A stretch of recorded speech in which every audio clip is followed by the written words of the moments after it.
All right. So, welcome to my home.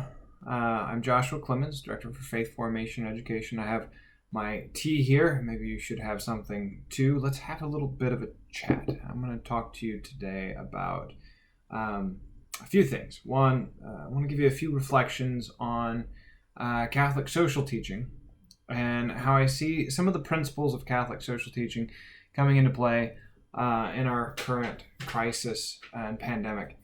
One. Two, I want to talk to you about one specific arena of social justice and some social injustices in the pro-life arena.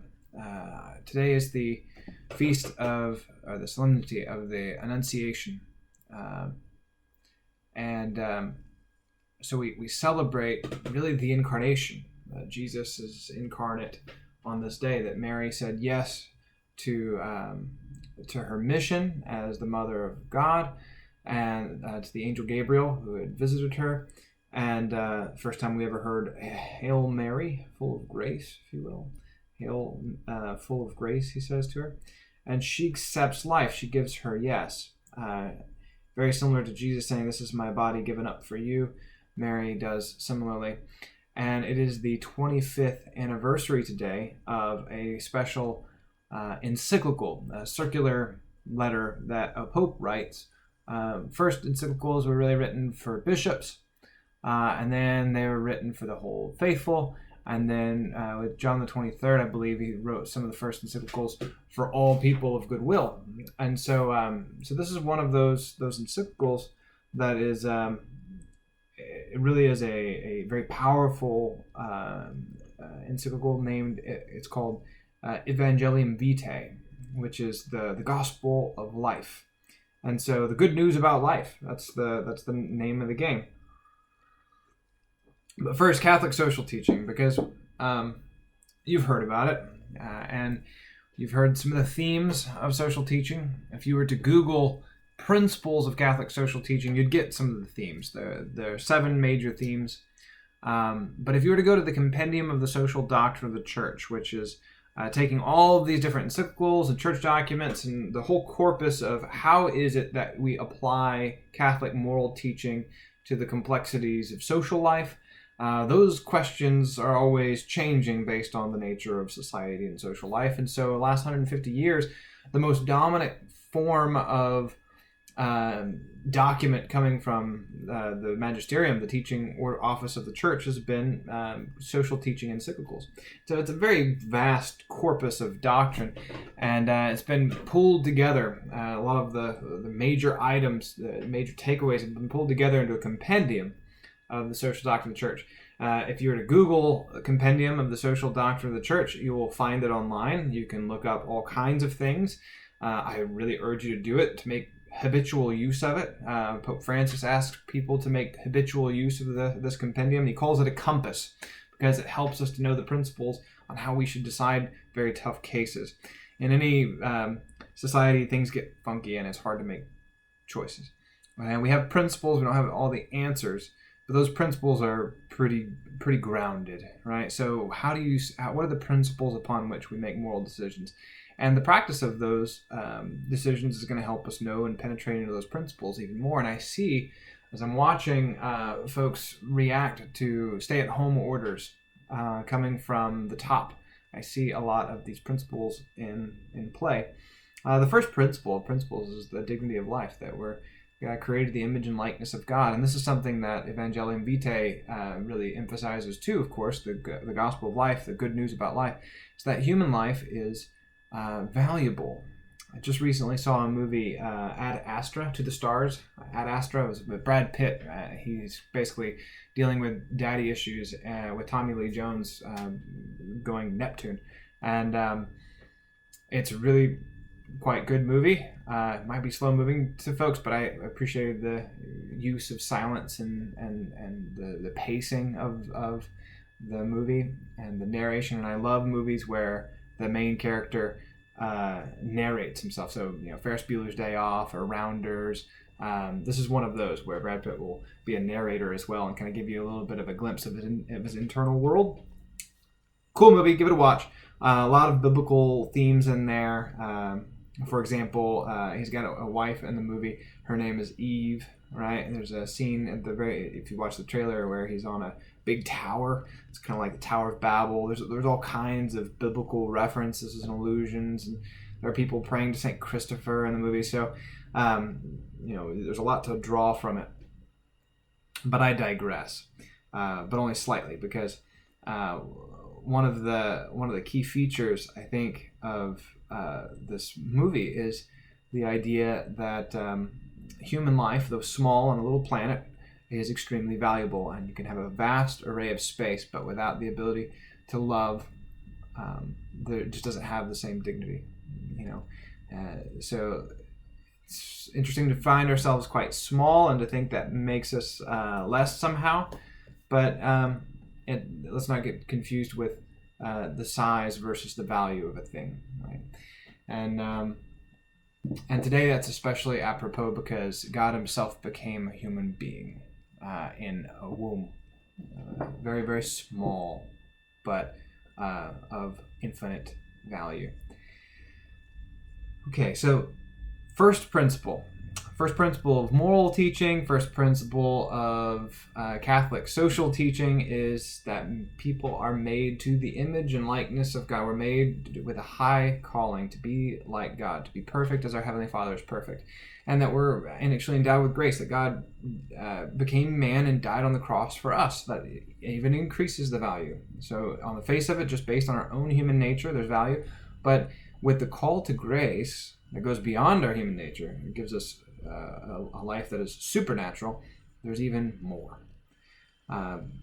Another principle is that we aren't made individuals in isolation, right? We're made individuals who are in solidarity with one another from the very beginning.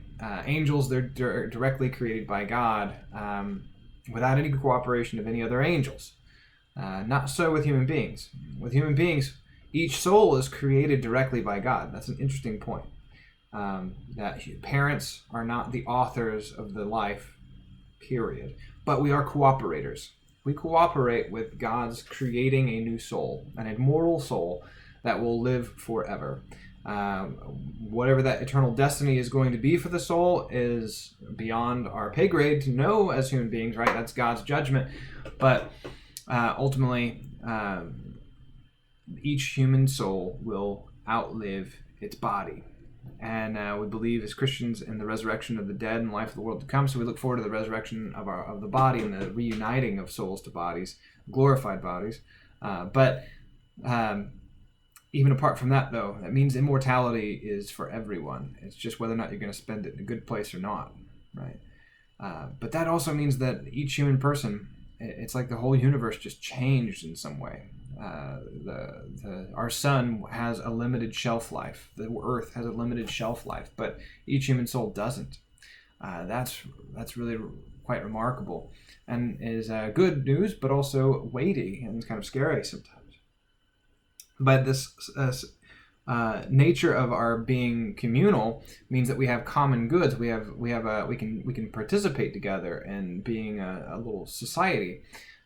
We're in this together, and so I think we see this, especially with the coronavirus, is that if we've ever forgot that, we are needing to be reminded of it now, and to stay at home, not just simply to protect oneself, but to protect the most vulnerable, which is another principle. There's a preferential option for the vulnerable, the poor and vulnerable, materially poor in some ways, could be poor in health. It could be whatever makes one vulnerable within society, that's who gets the preferential option. And so the whole world shifts now to try to protect those who might be most vulnerable to this virus.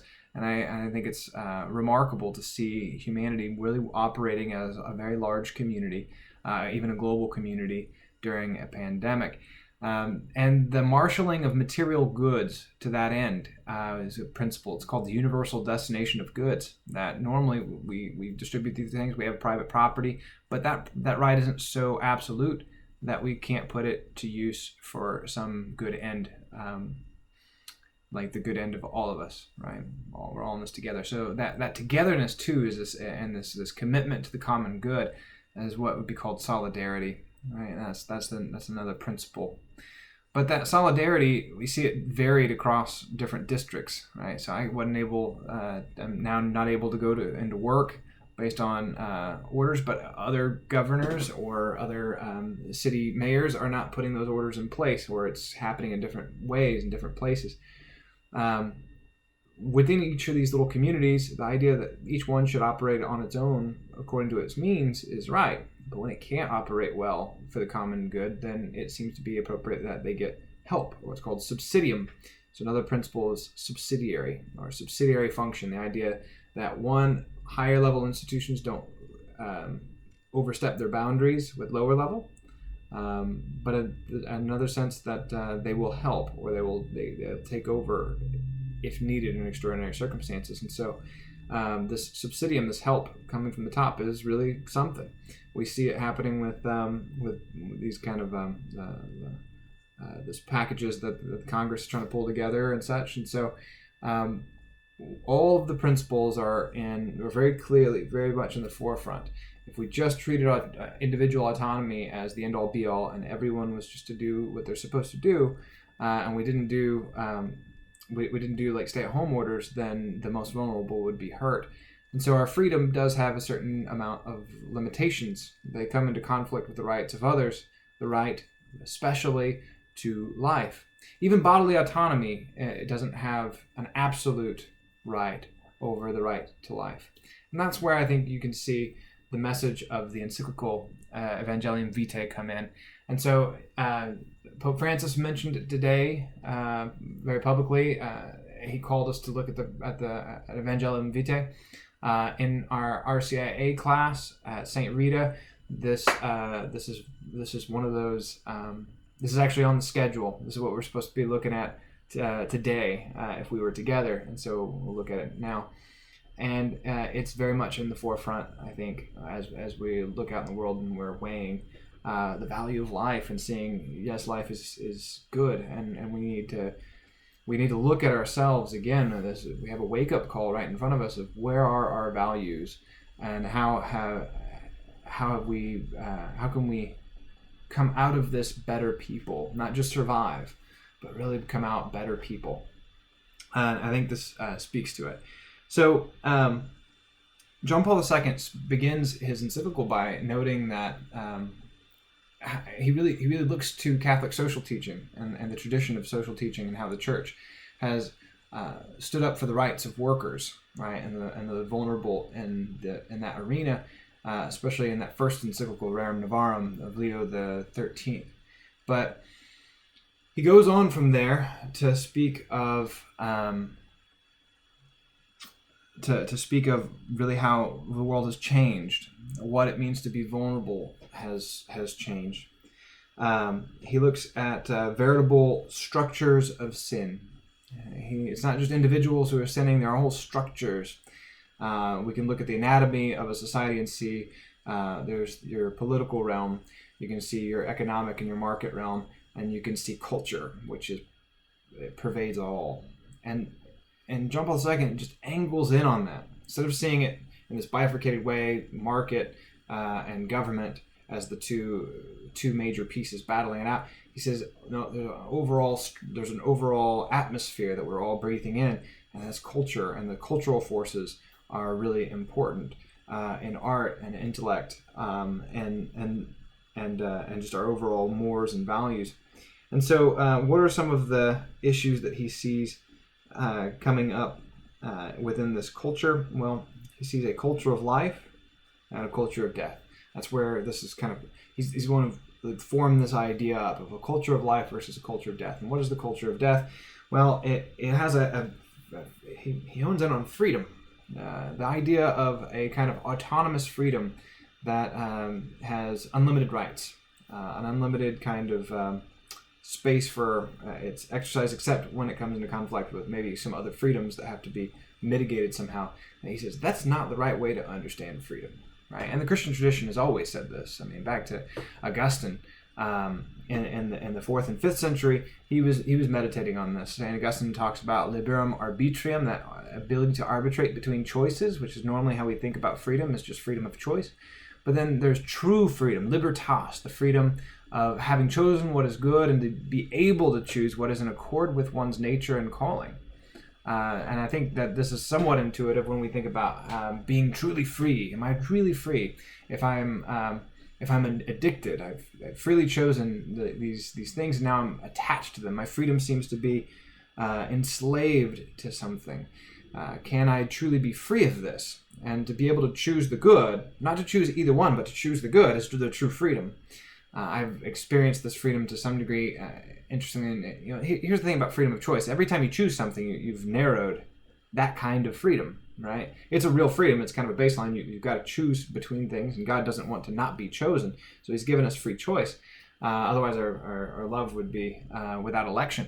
But when we elect anything, or if we choose not to choose, nonetheless, it's limiting our choices. Our options are fewer and fewer. So if we really value freedom of choice so much, and we really we kind of lock ourselves down not committing to things. But as soon as you commit to something good, maybe you've experienced this, of feeling truly free, kind of freed up. I feel liberated, even though I have fewer choices. I'm no longer pressured into the choice anymore. I've now made my choice. And there's a kind of freedom in that. But it can also be enslaving if we haven't chosen well, if we haven't chosen the good, the things that are most conducive to the good of our nature, of our human nature. And so this idea of freedom, in the American context, we can see it. I mean, there's the case of Planned Parenthood versus Casey. The Supreme Court Justice Anthony Kennedy, he says in that case, this statement that really puts what John Paul II would say, the wrong understanding of freedom, up in the forefront. He says, at the heart of liberty is the right to define one's concept of existence, of meaning, of the universe, and of the mystery of human life. So each individual who's free gets to decide what is the value of human life. That's preposterous, right? That's scary. That really is quite frightening. So John Paul II, Augustine, Aquinas, Aristotle, they would not have seen this as the right way to go. And in fact, John Paul II, when he's doing a meditation and he draws from the Christian tradition of looking at the fall of Adam and saying that the fall of the temptation was to be like God, to take on this kind of freedom, to be able to define existence. That's God's area, right? That's God's area. We should have the right response to reality, not defining reality. And that's where we have this call to a true freedom, which means we have to have the truth of the reality. So truth sets us free. So he wrote another encyclical, actually, Veritas. It's the Veritatis Splendor, the splendor of truth, Veritatis Splendor. The Splendor of Truth is a moral teaching encyclical. It's even more foundational. And he made sure that was going to come out around the same time as the Catechism of the Catholic Church, so it'd have a fuller context. So he's trying to stabilize Catholic morality in the true, the good, and the beautiful. That doesn't change necessarily. It's not just subject to our own subjective ideas of what's right and wrong. We don't get to have just opinions about these. There are real moral facts, facts about right and wrong, or real ethics that's out there. Now, if we go the wrong way, the culture of death way, we will take freedom as arbitrary, our liberum arbitrum, the freedom of choice that's arbitrary. And so then we're just kind of isolated individuals, right? We don't have any common good. We're defining goods. So you only ever have individual goods. So a stark individualism. Some of the only areas where we would interact and actually be able to mitigate some of this is in material goods. So consumerism, the absolutization of pleasure, the total aversion to any kind of pain or suffering, and a heightened sense of the value of efficiency. So efficiency above all, pleasure above all, my freedom above all. And so we become less and less humane. Life becomes only good insofar as it doesn't press in on me. And so there's and this goes cultural. So a whole cultural and even legal space where we would talk about things like, if life becomes unbearable, euthanasia. Is it really okay for somebody to take their own life? No, right? This is the answer. No, right? That we are not the authors of life. That we have a kind of a subordinate role to God. That we respond to reality. We don't define it. We don't define that. There are real limits to what our freedom ought to be if we want to become really who we are supposed to be. This total aversion to any kind of pain or suffering is all that is repugnant. Means too that we don't see any value in it. If God is the creator and he governs all things, then he can make good use even of suffering, even of the evils of this world. He can bring great good out of it. And so we look to the cross, right? It's right behind me. We look to the cross and we see the greatest imaginable human evil and suffering, and God brought the greatest good out of it, salvation for us. But if you take God out of the picture and it's just us, then you get a different evaluation about pain. And so with that, this cultural landscape of an aversion to pain, an adhesion to material goods, and the effort to try to make comfort and pleasure and efficiency the highest goods, we have you start squeezing out the vulnerable who are sick, who are inconvenient, who are inefficient, who do not give us pleasure, who demand something of our freedom and place us into something that is not individualistic. And so the clash here is about rights and responsibilities too, right? Responsibilities, if I'm just an autonomous, free individual, they're not so appealing unless they somehow actualize me immediately with gratification. And so writ large on a cultural level, you're going to have a major devaluation of human life, especially the most poor and vulnerable. He talks about the elderly on one hand, and he talks about the infant in the womb on the other. And abortion in particular, he says this, and it's worth quoting full. He says, given such unanimity in the doctrinal and disciplinary tradition of the Church, Paul VI was able to declare that this tradition is unchanged and unchangeable. Therefore, by the authority which Christ conferred upon Peter and his successors in communion with the bishops, who on various occasions have condemned abortion, and who in the aforementioned consultation, albeit dispersed throughout the world, have shown unanimous agreement concerning the doctrine, I declare that direct abortion, that is, abortion willed as an end or as a means, always constitutes a grave moral disorder, since it is the deliberate killing of an innocent human being. This doctrine is based upon the natural law and upon the written word of God, is transmitted by the church tradition, and taught by the ordinary and universal magisterium. So this is infallible teaching, right? This is one of those very authoritative clarifications. Say this is the Catholic Church's claim. You can't be Catholic and be and not be pro-life, right? Not be against abortion. It just doesn't. Those are two it's a contradiction of terms to talk about being a Catholic who believes that abortion is okay, because it goes straight up against what the Church has taught unanimously throughout its whole tradition. Well, actually, Christians stood apart from the pagans of old because we didn't kill our kids. We didn't put them up for sacrifice. We didn't put them out on the doorstep if they or toss them if they didn't meet up to standards, right? And so this value of human life, that God died for that person as well, is one of those things that demands something on our freedom, and actually is a mode by which we become more truly ourselves, and it might require us to suffer a little. the worldview, the Christian worldview, is that it has a place for all of it,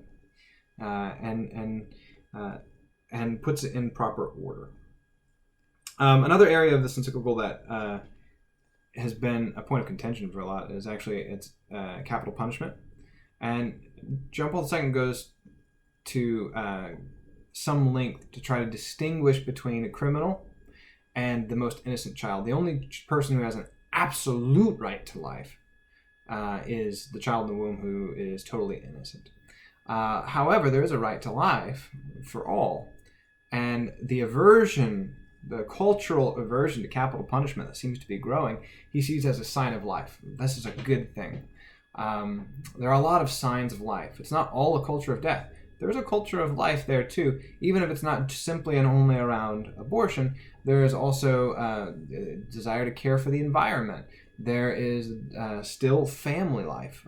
There is an aversion to war. These are signs of life. I think right now we're seeing a sign of life in how much we've tried to shift the game against coronavirus together as a society. We all see the urgency and the emergency, it seems, or at least it's becoming more and more apparent.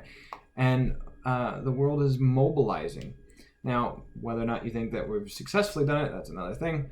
But the fact that those values are in play, I think that's a sign of life. It's a sign of life.